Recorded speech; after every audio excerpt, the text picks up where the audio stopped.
नमस्कार, ये आकाशवाणी शिमला है। अब आप नीतू वर्मा से प्रादेशिक समाचार सुनिए। आज के मुख्य समाचार। प्रधानमंत्री की देशवासियों से स्थानीय वस्तुओं के साथ दीपावली मनाने की अपील। इस वर्ष के लिए लोकल फॉर दिवाली का दिया नारा। मुख्यमंत्री जयराम ठाकुर ने जुब्बल कोटखाई क्षेत्र में करीब 31 करोड़ रुपए की विकास योजनाओं के किए उद्घाटन व शिलान्यास। स्वास्थ्य मंत्री राजीव सैजल ने एक्टिव केस फाइंडिंग अभियान में आशा कार्यकर्ताओं की भूमिका को सराहा। और प्रदेश में कोरोना संक्रमण के मामलों में वृद्धि जारी। आज अभी तक 182 नए मामलों की पुष्टि। कोविड-19 महामारी के खिलाफ देश एकजुट होकर लड़ रहा है। आप भी हमारे साथ सुरक्षा और बचाव के 3 आसान एहतियाती उपायों का संकल्प लें। कोविड-19 से बचाव और सुरक्षित रहने के 3 उपाय। मास्क लगाएं, 2 गज दूरी है जरूरी, सुरक्षित दूरी रखें, हाथ और मुंह साफ रखें। अब समाचार विस्तार से। प्रधानमंत्री नरेंद्र मोदी ने देशवासियों का आह्वान किया है कि वे इस बार की दीपावली स्थानीय वस्तुओं से ही मनाएं। उन्होंने इस वर्ष के लिए लोकल फॉर दिवाली का नारा दिया है और कहा है कि इस बार की दीपावली को पूरी तरह स्थानीय उत्पादों का उपयोग करके मनाना हमारा संकल्प और दायित्व है।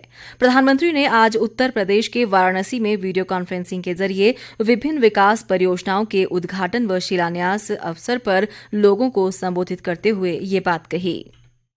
आजकल आप देख रहे हैं लोकल के लिए वोकल, वोकल फॉर लोकल, इसके साथ ही लोकल फॉर दिवाली, इसके मंत्र को, इसकी गूंज चारों तरफ अब सुनाई देने लगी। मेरा कहना है लोकल फॉर दिवाली को खूब प्रमोट करें, खूब प्रचार करें।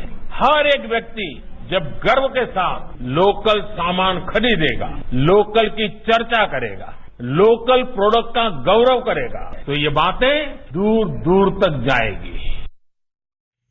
हाल में बनाए गए कृषि से संबंधित कानूनों का जिक्र करते हुए प्रधानमंत्री ने कहा कि इससे किसानों को बिचौलियों से बचाने में मदद मिलेगी।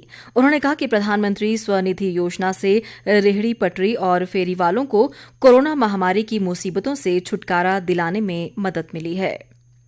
मुख्यमंत्री जयराम ठाकुर ने शिमला जिले के जुब्बल कोटखाई क्षेत्र में आज करीब 31 करोड़ रुपए की विभिन्न विकास योजनाओं के उद्घाटन व शिलान्यास किए। इस मौके पर खड़ापत्थर में जनसभा को संबोधित करते हुए उन्होंने कहा कि प्रदेश सरकार इस क्षेत्र का सर्वांगीण विकास सुनिश्चित कर रही है। मुख्यमंत्री ने कहा कि उन्होंने क्षेत्र में इस वर्ष 301 करोड़ रुपए की विभिन्न योजनाओं के लोकार्पण व शिलान्यास किए। जयराम ठाकुर ने कहा कि गिरी गंगा को एक प्रमुख पर्यटन स्थल के रूप में विकसित करने के प्रयास किए जाएंगे। 301 करोड़ की योजना इस विधानसभा क्षेत्र में चली है, इनको आप संपूर्ण करिए, जल्दी पूरा करिए। जिनका शिलान्यास हुआ है, यहाँ पर्यटन की दृष्टि से बहुत बड़ी संभावना इस क्षेत्र में भी है, चाहे वो गिरी गंगा का जिक्र यहाँ पर हुआ। और मैं इस बात को आपके बीच में कहना चाहूंगा कि आने वाले समय में इस सड़क को भी पक्का करेंगे और जो गिरी गंगा जो है हमारी, उसको धार्मिक पर्यटन की दृष्टि से और धार्मिक पर्यटन के साथ साथ में आम पर्यटकों के लिए भी इसको जो है एक स्थान, एक डेस्टिनेशन के रूप में डेवलप करने की कोशिश। मुख्यमंत्री ने प्रसिद्ध हाटकोटी मंदिर में पूजा अर्चना भी की। उन्होंने कहा कि हाटकोटी मंदिर एक प्रमुख धार्मिक स्थल है और सरकार ये सुनिश्चित करेगी कि इसका उचित सौंदर्यीकरण और रखरखाव किया जाए। जयराम ठाकुर ने कहा कि सरकार ये भी सुनिश्चित कर रही है कि कोरोना महामारी के कारण बागवानों को किसी समस्या का सामना न करना पड़े। मुख्यमंत्री ने सरस्वती नगर स्थित खेल मैदान में निर्माणाधीन सिंथेटिक ट्रैक और अन्य संबद्ध कार्यों का निरीक्षण भी किया। जल शक्ति व राजस्व मंत्री महेंद्र सिंह ठाकुर ने आज चंबा जिले के भटियात विधानसभा क्षेत्र के लिए 9 करोड़ 75 लाख रुपए से निर्मित होने वाली 6 पेयजल और सिंचाई योजनाओं की आधारशिला रखी। उन्होंने कहा कि भटियात में बहने वाले नालों की चैनलाइजेशन का कार्य किया जाएगा ताकि भूमि कटाव से लोगों को राहत मिल सके। उन्होंने कहा कि आने वाले समय में प्रदेश के आर्थिक भविष्य को तय करने में बागवानी की महत्वपूर्ण भूमिका रहेगी। इस बीच जल शक्ति मंत्री ने मंडी जिले में धर्मपुर विधानसभा क्षेत्र के संधोल में 45 करोड़ रुपए के विकास कार्यों का शिलान्यास किया। इस अवसर पर जनसभा को संबोधित करते हुए महेंद्र सिंह ठाकुर ने कहा कि लोगों को समयबद्ध राजस्व सेवाएं प्रदान करने के लिए राजस्व विभाग में व्यापक बदलाव लाया जा रहा है। ऊर्जा मंत्री सुखराम चौधरी ने सिरमौर जिले के पांवटा साहिब में आज 36 लाभार्थियों को प्रधानमंत्री आवास योजना शहरी के तहत निर्मित होने वाले आवासों के स्वीकृति पत्र प्रदान किए। इस अवसर पर उन्होंने कहा कि प्रधानमंत्री नरेंद्र मोदी का संकल्प है कि कोई भी व्यक्ति 2022 तक बिना मकान के नहीं होगा। इसके लिए पंचायतों व शहरी निकायों में आवास बनाए जा रहे हैं। उन्होंने कहा कि इस योजना से वंचित लोगों को लाभान्वित करने के लिए पुनः सर्वे किया जाएगा। सुखराम चौधरी ने कहा कि केंद्र व प्रदेश सरकार द्वारा समाज के हर वर्ग के उत्थान के लिए अनेक जन कल्याणकारी योजनाएं चलाई जा रही हैं। स्वास्थ्य मंत्री राजीव सैजल ने कहा है कि प्रदेश सरकार लोगों को घर द्वार पर बेहतर स्वास्थ्य सेवाएं प्रदान करने के लिए कृत संकल्प है। उन्होंने आज मंडी जिले के करसोग नागरिक चिकित्सालय में 117 आशा कार्यकर्ताओं को निःशुल्क स्मार्टफोन वितरित करने के बाद ये बात कही। सैजल ने कहा कि सरकार आशा कार्यकर्ताओं को खंड, जिला व राज्य स्तर पर त्वरित सूचना संप्रेषण के लिए स्मार्टफोन दे रही है। स्वास्थ्य मंत्री ने कहा कि प्रदेश में करीब 8,000 आशा कार्यकर्ता हैं, जिनमें से 1,250 मंडी जिले में कार्यरत हैं। उन्होंने कहा कि आशा कार्यकर्ताओं ने कोरोना काल में एक्टिव केस फाइंडिंग अभियान में सराहनीय भूमिका निभाई है। सैजल ने लोगों से कोरोना महामारी से निपटने के लिए सरकार व स्वास्थ्य विभाग द्वारा जारी दिशा निर्देशों की अनुपालना करने का आह्वान भी किया। इस दौरान स्थानीय विधायक हीरालाल ने क्षेत्र में किए जा रहे विकास कार्यों की चर्चा की। प्रदेश में कोरोना संक्रमण के मामलों में वृद्धि जारी है और ये संख्या बढ़कर 25,668 हो गई है। राज्य में आज अभी तक कोरोना के 182 नए मामलों की पुष्टि हुई है। इनमें सर्वाधिक शिमला जिले में 53, मंडी में 43, कुल्लू में 33, सोलन में 27, ऊना व बिलासपुर में 9, चंबा में 6 और सिरमौर जिले में 2 कोरोना पॉजिटिव शामिल हैं। स्वास्थ्य विभाग द्वारा जारी बुलेटिन के अनुसार मौजूदा समय में प्रदेश में कोरोना के 4,664 सक्रिय मरीज हैं और 20,603 रोगी अब तक स्वस्थ हो चुके हैं। राज्य में कोरोना से अब तक 377 लोगों की मृत्यु हुई है।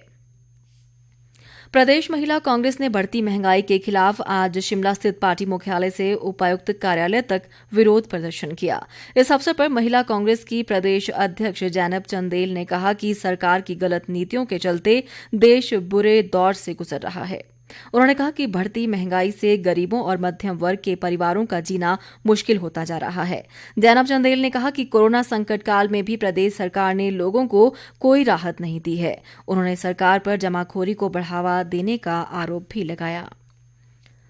कांग्रेस नेता व पूर्व मुख्य संसदीय सचिव रोहित ठाकुर ने मुख्यमंत्री जयराम ठाकुर के जुब्बल दौरे को महज पंचायत चुनावी स्टंट करार दिया है। रोहडू में आज पत्रकारों से बातचीत में उन्होंने कहा कि पिछले 3 वर्षों के दौरान शिमला जिला सहित हर क्षेत्र के साथ भेदभाव हुआ है और जनता को निराशा ही हाथ लगी है। उन्होंने कहा कि प्रदेश का विकास समान दृष्टिकोण से करने की आवश्यकता है, लेकिन मुख्यमंत्री मंडी और सिराज तक ही सीमित रह गए हैं। रोहित ठाकुर ने विधायक नरेंद्र बरागटा पर भी क्षेत्र में विकास कार्य करवाने में विफल रहने का आरोप लगाया। जनजातीय जिला लाहौल स्पीति की लाहौल घाटी में इन दिनों सेब तुड़ान व पैकिंग का कार्य चल रहा है। लाहौल घाटी के सेब देश व प्रदेश की मंडियों में पहुंचने शुरू हो गए हैं और सेब के अच्छे दाम मिलने से बागवान बेहद खुश हैं। बागवानों का कहना है कि अब अटल टनल रोहतांग के खुलने से वे अपनी फसल को स्टोर भी कर सकते हैं और सेब को मंडियों तक भी आसानी से पहुंचा सकते हैं। ये बहुत ही जूसी और ज़्यादा ड्यूरेबल है, लंबे समय तक टिका रहता है। इससे पहले जब रोहतांग टनल नहीं बना था तो किसानों को बड़ी समस्या आती थी कि रोहतांग के थ्रू ट्रकों में सेब बेचना थोड़ा मुश्किल होता था, मगर अब रोहतांग टनल बनने की वजह से अपने हिसाब से समय पर पहुंचा सकते हो, यहाँ पर स्टोर भी करके रख सकते हैं ताकि जब दाम अच्छे हो तब वो बाजार में पहुंच जाए। यहाँ का सेब जो है क्वालिटी अच्छा होता है, इसके जो छिलके होते हैं वो भी मोटे होते हैं, सेब को काफी लंबे समय तक भी रख सकते हैं, वैसे के वैसे रहेगा। तो इस कारण से भी लाहौल के सेब काफी अच्छा माना जाता है। वहीं व्यापारियों का कहना है कि लाहौल घाटी का सेब उच्च गुणवत्ता का है और इसका छिलका मोटा होने के चलते इसे लंबे समय तक स्टोर किया जा सकता है। गौरतलब है कि घाटी में वर्तमान में करीब 950 हेक्टेयर भूमि पर सेब बागवानी की जा रही है। अंत में मुख्य समाचार एक बार फिर। प्रधानमंत्री की देशवासियों से स्थानीय वस्तुओं के साथ दीपावली मनाने की अपील। इस वर्ष के लिए लोकल फॉर दिवाली का दिया नारा। मुख्यमंत्री जयराम ठाकुर ने जुब्बल कोटखाई क्षेत्र में करीब 31 करोड़ रुपए की विकास योजनाओं के किए उद्घाटन व शिलान्यास। स्वास्थ्य मंत्री राजीव सैजल ने एक्टिव केस फाइंडिंग अभियान में आशा कार्यकर्ताओं की भूमिका को सराहा। और प्रदेश में कोरोना संक्रमण के मामलों में वृद्धि जारी, आज अभी तक 182 नए मामलों की पुष्टि। इसके साथ ही ये समाचार बुलेटिन समाप्त हुआ। नमस्कार।